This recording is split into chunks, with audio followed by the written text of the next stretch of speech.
I'm going to be your champion. I'm going to be America's champion. Here he is in the very ballroom where I got bullied out of many thousands of dollars, making promises that are just like the promises that he made to me and didn't keep. Donald Trump hired my small business to design a clubhouse for the Trump National Golf Club. Trump, in a meeting, made this big circle and wrote, "Love over here."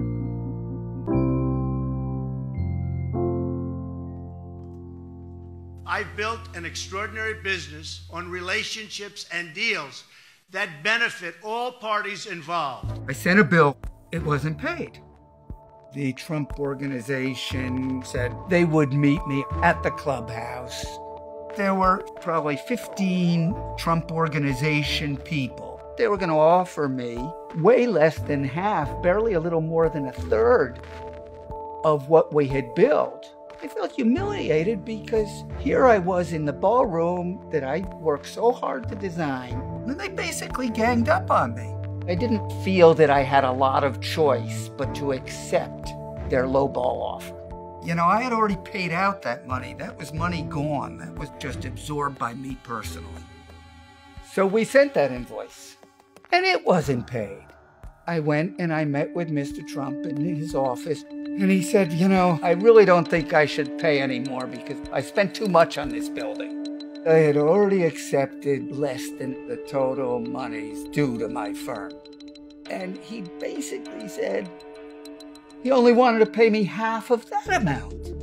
Mr. Trump's attorney said if I were to sue the Trump organization, I would probably get that money. But he made very clear to me that it was his job to make sure that it took me so long and so much money that I was probably wise to accept this very meager sum of money at the end of the day, which I did. I decided that I didn't want to fight the fight. It almost put me out of business. We had to max out the credit lines to keep the little ship afloat and pay the rent.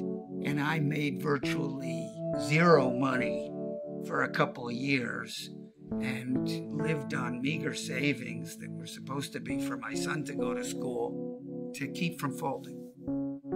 Because I was the little guy, he was winning and wanted to keep winning, and his definition of winning is making sure the other guy loses. And that way of doing business is just not very fair to the little guy. We will make it very, very good for our companies, for our small businesses, and for people that want to survive and do well in our country.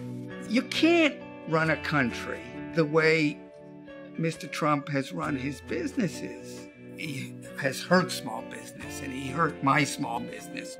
Donald Trump's impatience, greed, and his ego is very ill-suited to be making judgments that affect hundreds of millions of Americans and billions of residents of the world. It's a nightmare as a thought to me.